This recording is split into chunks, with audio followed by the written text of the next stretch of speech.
Hola, hola, and welcome back to another episode of Señora Power. This is Sofia, This is Sonia. And this is Gabby. and this is part three of episode three, our activist Señoras Plática. So, in today's episode, we're going to give you a little recap of our activist señoras, Maria Jimenez and Alicia Escalante.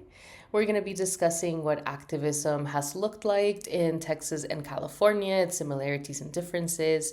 We're going to be talking about intersectionality, how lived experience influences these señoras' participation in political spaces. So, we're excited to get into it. I hope you're ready.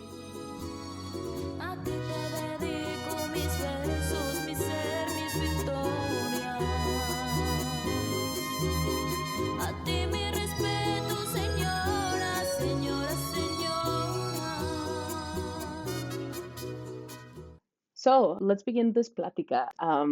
The first question that I have for you all is, let's talk about activism and the different ways in which activism is carried out in both Texas and California. What have we learned about the differences and similarities between how these two señoras have conducted their activism? I think that in California, Señora Escalante had different networks that were already established in community organizing through the Chicano movement. So I'm thinking about Católicas por la Raza as like an organization that she worked with when she was at the St. Basil's protest, and they helped with some of her welfare activism. She also, I believe, went to the Poor People's Campaign, and she was just a part of a lot of the civil rights organizing that was happening at the same time that she was doing her welfare activism. So I think having that organizing infrastructure that she was working within allowed her to focus on the marginalized populations that she did. Yeah, for Maria Jimenez, she kind of wore a lot of hats, so to speak, during her professional career. She was mostly known, especially towards the end of her life, as an immigrants' rights organizer. And because of her personal identity and the way she organized, she was very transnational, crossing the border to Mexico at a certain point in her life and organizing in Mexico. So I think that her organizing in Texas really bears that mark of transnationalism, but also shows kind of the Tejano identity in a lot of ways. That has to do with more recent migration. That has a lot to do with the hybridity or uncertainty of calling yourself Mexican, American, and maybe or maybe not Chicana. And I think, Maria did at some points, I think, identify as Chicana, but she identified as a community organizer first and foremost, and as a Mexicana. And so I think that that's really important for the Texas organizing identity, is the idea of having to understand what your populations identify as and meet them at that point, because the Chicano identity is very much a political alignment for a lot of people, especially in Texas. Not a lot of people, especially of Señora Jimenez's generation, felt like they could identify as Chicano, Chicana, especially if they weren't specifically farm workers. So I think that Maria Jimenez's activism legacy in Texas has a lot to do with being specifically in Texas, even though she was going to national conferences, very well versed in what the national dialogue was around immigrants' rights. I think she was also a very good organizer in that she listened and she was actually part of the community she was organizing. So there was a lot of that informing the way that she identified and the way that she organized. And so you can see that Texas mark very clearly in that it was very kind of issues oriented rather than identity oriented for a long time. Yeah, that's a great point. I think that whenever I think about the Chicano movement and all of the institutions and organizations that aligned with it back in the 60s and 70s. I always think about, students in California and like the school movement in California. But here we have the example of Maria Jimenez, who was very much involved with like the University of Houston and with like the college system in Texas, right? So that's definitely, as Gabby was saying, an issue-based kind of activism, which had to do with, representation of Chicanos and Mexican Americans and Tejanos in the school boards and the school systems. She was also very involved, though, with like migrant workers. She did a lot of work around undocumented people, right? And then at the same time, Alicia Escalante in California, she was very much like attuned to the political realm. She was writing to all sorts of people. She was very much a political activist, right? So I don't know, different representations of how the Chicano movement happened in both Texas and California, and how each of our señoras are kind of defying the usual narrative that we have for these two locations in a way. But I think it's also important to talk about, how each of these señoras is carrying out her activism. So how do they navigate the expectations of their roles in within their community? How the two señoras position themselves in relation to their activism. I will say, we mentioned political. I think that that's like a pretty fraught term, especially when like talking about female, like women organizers and women activists. I think that also, just to note that Maria Jimenez was asked to run for office by the Raza Unida party in the 80s, and she did win that race. So she was very much ingrained in politics. I think that in California at the time, perhaps politics were coalescing more readily around identity. Like there was, like the Raza Unida party had a bigger presence. Like there was the idea of like, we need to get someone who represents us no matter who they are in a lot of ways. There was a lot of activist work in California to try to do that groundwork of like, yes, this person aligns with our politics as well. But I think that you see the legacy in that it was very important to see people from the community being represented as elected officials. In Texas, that was still, I think, it was a newer thing. I think it was more like still about backing candidates who existed, who would help the community's agenda. But anyway, I just wanted to bring in that part of Maria Jimenez's story that was a little bit more political. But talking about expectations about, was that the question? I'm sorry. Well, the question was like, how do these women navigate the expectations of community organizing? And from what we learned about Maria Jimenez is she didn't want to be called a leader. Like she didn't see herself as somebody who's taking charge, even though she won, like as you're saying, she won the Raza Unida party seat. She still didn't feel like she was a political leader. She didn't like claim that title because she was much more invested in a horizontal relationship with power, which just means sharing among other people and not labeling herself as the holder of that power that can disseminate it to others. And so I think Jimenez walked that line of wanting to be called an organizer, leading, but not being called a leader, whereas Escalante is a lot different to that, I would say.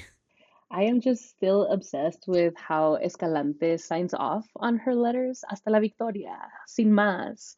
Things like that, so you can tell that she's like a force to be reckoned with. It's like, Alicia Escalante, you better know that name, right? Whereas I feel like Maria Jimenez is, yes, of course, you know Maria Jimenez's name, but you also focus mostly on like the communities and the organizations in which she was involved. Not to say this is not the case for Alicia Escalante, right? But I think that there's a different way in which they each position themselves as either like a leader who does not want to be a leader but still does the work of leading, versus like someone who has to take on that leadership role because otherwise, perhaps no one else would. I mean, lots of other women would probably, but she was the one to take it on, and I think that that's the important thing to note about Escalante. Yeah, I mean, I think too there's a difference in the way that Señora Escalante and Señora Jimenez interpreted their lived experiences. So Alicia Escalante had a very difficult life in a lot of ways that had to do with her being perceived as a woman, her being perceived as less than because of her gender, and also less than because of being a mother. It's this complexity of especially in the Chicano movement. I bring this up because Maria Jimenez has a very explicit quote about it as well. But the fact that in the Chicano movement in the 60s and 70s, a lot of women noted you're only respected if you're a mother, right? Or a virgin. But even if you're a mother, and I think Alicia's experience showed us this, it was only a superficial kind of respect for a lot of women because it said, okay, you're a madrecita, that's great. Like, you know, you should embody all of these things. But when you step out of line, when you need more help, when you still want to retain your independence, but also take care of your children, that's when you're no longer readable to us. That's when I, as a man, for example, no longer understand what you're trying to do. And also why, you know, then the question was also why are single mothers' struggles seen as secondary in that time period if mothers were so respected? So I think that, you know, bringing all this to light or to the forefront, you see that Alicia's journey was really fraught with gaining respect in order to change her situation. So in that regard, I think I would understand if she said, I want to be acknowledged as a leader. I want to be acknowledged as a thought partner of communities. I want to be acknowledged as an activist. And I think that's really fair. And you know, also understanding her legacy of going into activism and being arrested and having the book thrown at her when no one else was arrested that long, being jailed because she was seen as such a threat. So all of that, I think, would make it understandable for her to want to stand out as a leader. On the other side, Maria Jimenez was somebody who learned early on that coalition building relies on you kind of fading into the background in a lot of ways. And coalition building was what helped her get things done. This also might have been the moment in time and the geographical location where these two señoras were organizing as well. Because Maria Jimenez said that she recognized very early on this dichotomy or this paradox of how men in the movement saw her, where it was like, I have to make sure to stand apart from them. And she was not a young mother at the time, so she also had the option to say, like, I'm just one of the dudes at the time. And so I think part of that made her leadership style be less of I want to stand out and more of I want to work within the community, be a community organizer, look for these horizontal kind of level connections. It's also worth noting that Señora Escalante was older than Maria Jimenez. So Maria Jimenez was actively organizing in the 70s and 80s, while Alicia Escalante started actively organizing in the 60s. So these also, I think a lot of these things, and I bring this up just because women, a lot of the times when you want to be seen as a leader, it's seen poorly, right? It's seen in a bad way. And I think that these two women show the complexity of what it means to be an effective activist. You can want to be seen as a leader. You can not want to be seen as a leader. Both are valid and effective. And I think I wanted to bring up what happened recently in an interview with Kamala Harris, because basically in this interview it was brought up that a political opponent who identifies as a woman had said, my children keep me humble. I don't know what keeps Kamala Harris humble. I guess putting aside for now the kind of blatant ignoring of non-biological family. I think that, Kamala Harris's response was interesting in that she said, I don't aspire to be kept humble or to be seen as humble.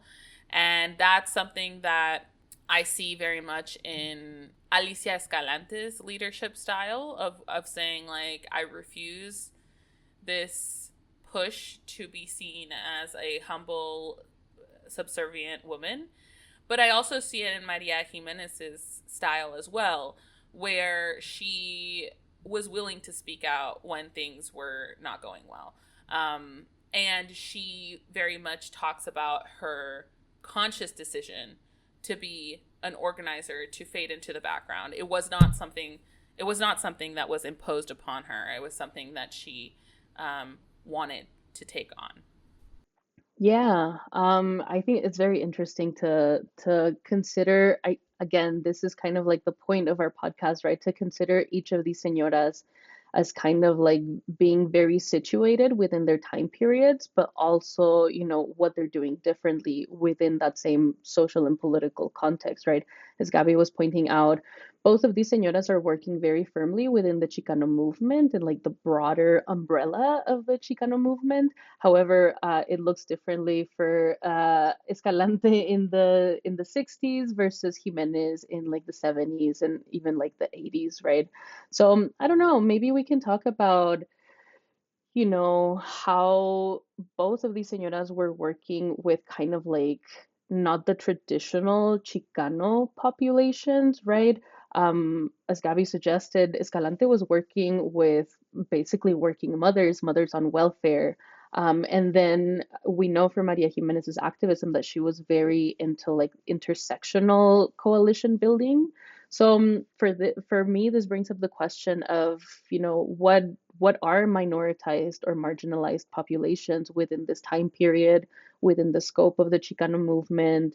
How are these señoras paying attention or enacting some sort of like intersectional activism in multiple ways, right? Not just in a racial way, but also in the terms of like different kinds of Chicanos that the movement, or Chicanas, that the movement was not even considering at the time. So, yeah, I wonder if y'all want to say anything about that.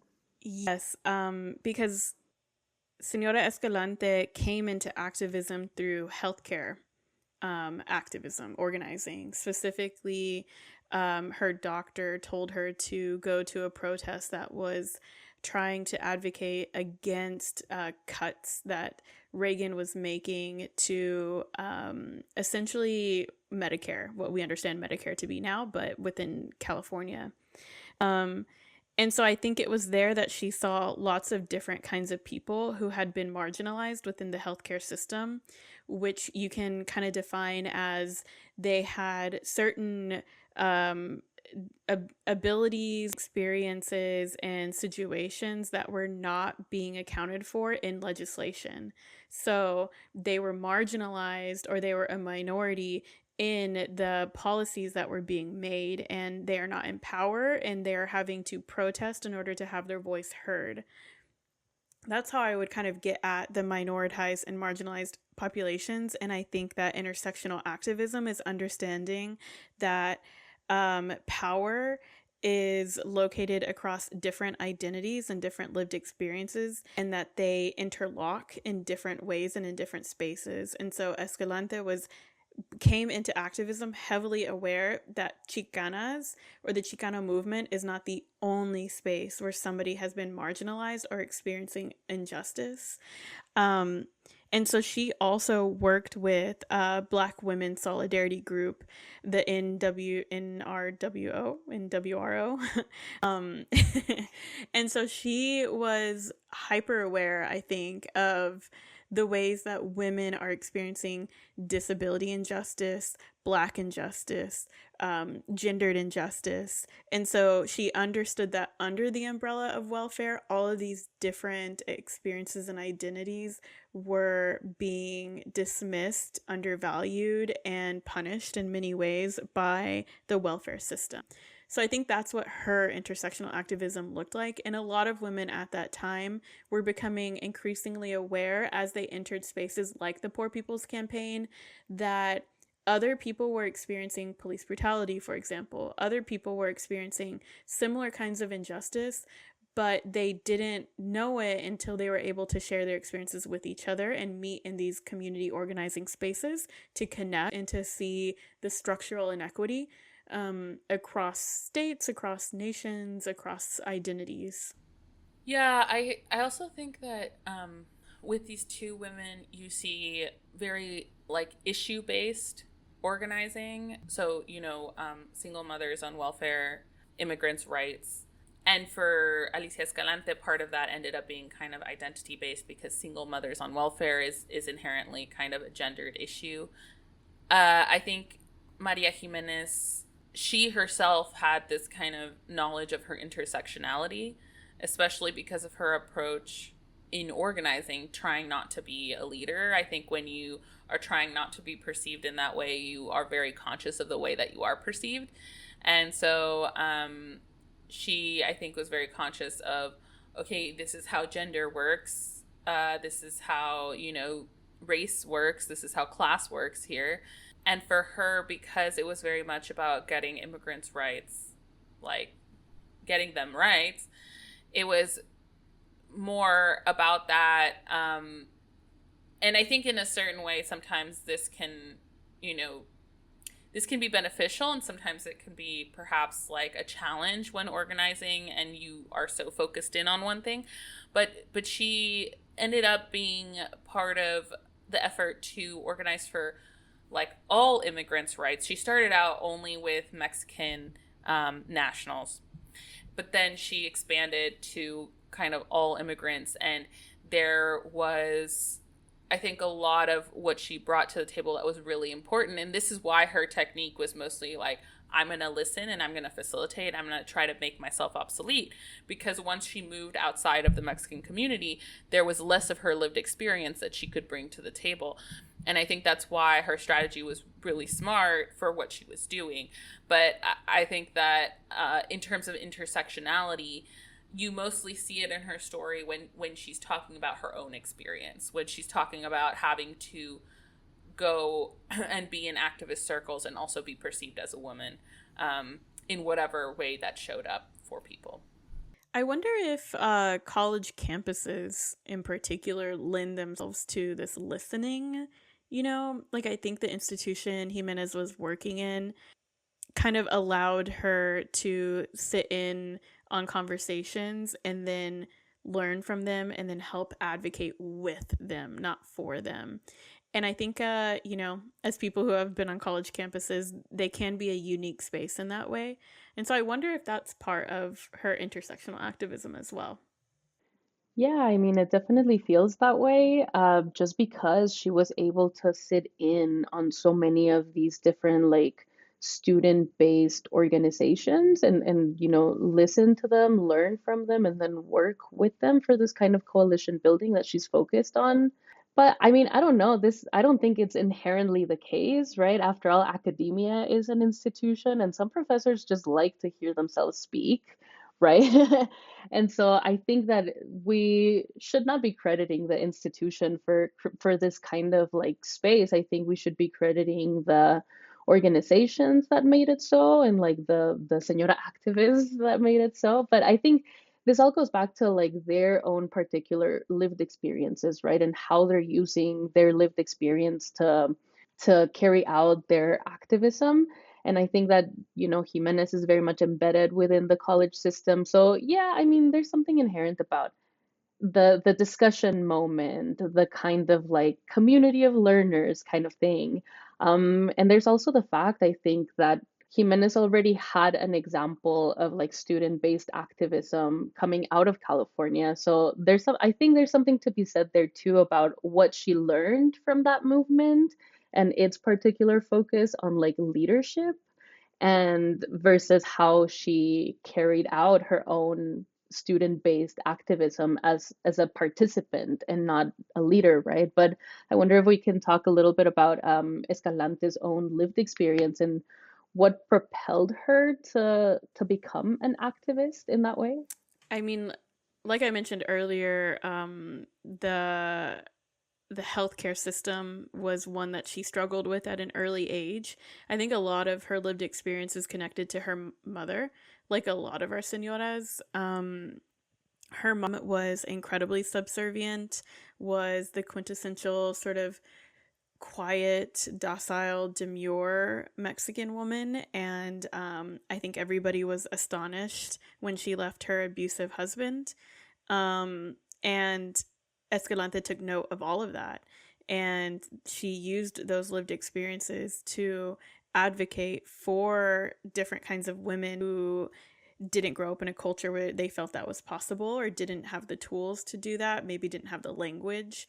And specifically, her mom had some healthcare issues brought on by the kind of manual labor that she was doing. And so Escalante connected her mom's disabilities to the healthcare system, to the gendered sort of realms where women are sort of punished for the decisions that they make within society. So she's like doing all of that kind of connecting work via her mom's story and the advocating she had to do for her mom, because she did speak English, but she was just incredibly shy, incredibly self-conscious about her English. And I think that's a really valid experience to have that a lot of people still have today. And Escalante maybe that's part of like her leadership aspect, right? Is as a kid, she had to become her parents' advocate. And that can really push you into a leadership role. It pushes you into a parenting role, which is also kind of a leadership role. So I think that's where her lived experiences meets her activism in some ways. I think what surprises me about Jimenez, or I think at the beginning it surprised me about Jimenez, and now it's just kind of something I admire about her, is that she talks about her lived experiences, and in a way, when you look at her activist legacy, you kind of wouldn't know a lot of her lived experience. And that's, going back to her effort to not be the center of attention. That's, again, we've spoken about how there's a lot of valid approaches, especially being a woman in the public eye. I think that there's a lot of valid approaches to doing that. But I think that Jimenez, when you looked at her lived experience, it's very obvious how it affected her activist career, especially when you look at how she learned a lot of what she calls a lot of her feminism from her mother and her grandmother before she understood it to be feminism, and when her mother and grandmother did not understand it to be feminism, but they were just living their lives, surviving and advocating for themselves, I think quite effectively, because they wanted their work in the household realm to be understood as work, as labor, especially in a family that was made up of labor organizers. They wanted their work as kind of mothers of the family to be seen as labor. And Jimenez learned that. So I think that that's actually a really valuable lesson that we can still understand as a radical ideology today. And Jimenez, I think, took that lived experience and brought it into the academic institution as well. I think that that's something I can see, even if she might not have explicitly said it, but I can see as something that gave her strength going forward into the fights that she was a part of, especially when she was going up against a lot of privileged groups in the university that didn't understand Maria's positionality. Like, for them at that time, it was wild to see a woman going so far in an academic institution, specifically a Mexican woman. Like, they were not expected to be there. The proof of this is that she applied to a scholarship and was denied it on the basis of the fact that she was Mexican. Like, they were about to give it to her, but they're like, oh, wait, actually, you're Mexican. Like, we're not giving it to you. That, to me, is very strange, obviously. But it's part of her lived experience that fueled her energy for the fights that she she was part of going forward, especially for her coalition building. She's very honest at the end of her life about how she did not agree with a lot of the people that she built coalitions with in earlier parts of her career. So when she was in college, she had to build coalitions with white people who had already kind of shown her that their ideologies did not match with hers. However, in order to get to where she was in the end, she had to, in some ways, learn how to harness their goals in service of her community's goals. And that's something that's very hard to do. And I think a lot of coalition work breaks down because in the end, it's difficult to meld together radical ideologies. Like, it's very hard. And Jimenez had a talent for this. And so I sense in her story that she had a very intense, burning need to see justice happen because of her lived experiences of living through injustice. But she understood her role as having to be more restrained or having to be strategic about when she spoke out about things. And I wish I knew how to do that. I just wanted to add to some of the early stuff that you were talking about with feminism, because I relate so heavily to that experience. I also have like tias and my mom and different older women who would never identify as a feminist or would never say this is a feminist ideology. Like, those words would never leave their mouths.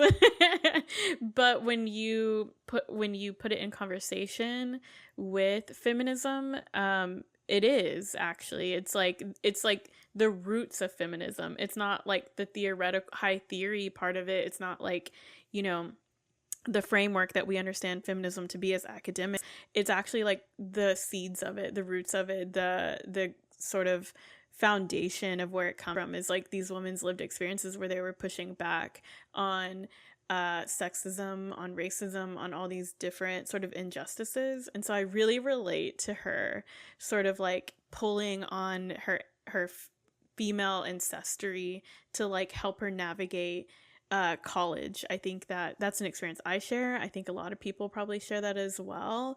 And so it's just really, I think, important to share that part of it because it's still very true and it's still an incredibly common strategy to navigate institutions. And I want to uplift it also as the positive legacy of Señora Power, like the concept of Señora Power, being that you might not have a vocabulary for what you're doing or for this kind of strength that you're bringing to female family members or to women family members, but you are there as an example and as a leader, and that makes it possible for younger women in your family to survive and to thrive. And so I think that is something that I see as a positive legacy of Señora Power. Maybe we should advocate for people to drop the term feminism and move over to like using Señora Power as the main kind of like movement rhetoric. No, I'm just kidding. But hot take, spicy. Not self-serving at all. Not at all. It's not about us, guys. No, but I think that, you know, what y'all are saying is so true. Like, there's a way in which feminism becomes a bad word nowadays just because it's so tied to like theories and ideas and abstract concepts and things like that. And you know, I often tell my students like it's not like the patriarchy is like this cloud that's hanging up over us, or like feminism is like this abstract concept that we just talk about. I tell them that it's based on like practices, right? And I think what both of these Señora activists teach us is that feminism is a practice, is the act of advocating for yourself, for your community, for different communities, and just being an active participant within all of these different kind of marginalized and minoritized and oppressed groups. And Señora Power then comes in as this like action of reclaiming this action of advocating, this action of coalition building across differences, right? So yeah, we're bringing it back down to the practice of Señora Power and the practice of being in community. And I mean, just to conclude this episode, what we've learned from these two señoras in putting them, and from all of the señoras that we've been putting in conversation across Texas and across California, is that, you know, these are only two señoras that we're focusing on among a broader network of other kinds of señora activists that might have gone unrecognized for a long time because their particular kind of señora activism doesn't quite look like the political activism that we're used to seeing. So, you know, in the archives of both of these señoras, we've found so many letters, so many notes, so much correspondence between the two of them, between other kinds of señoras. There's so many names that have emerged throughout this archive. And so it's very, very clear that it's a network of feminist señora activists that are working together, and that we should, you know, be continue to honor their legacy and continue to learn from them, from this genealogy of señora power. So, anything else either of you want to say in this episode? Hasta la victoria. Sin más. And with that, we thank you for joining us in another episode of Señora Power. Stay tuned for more.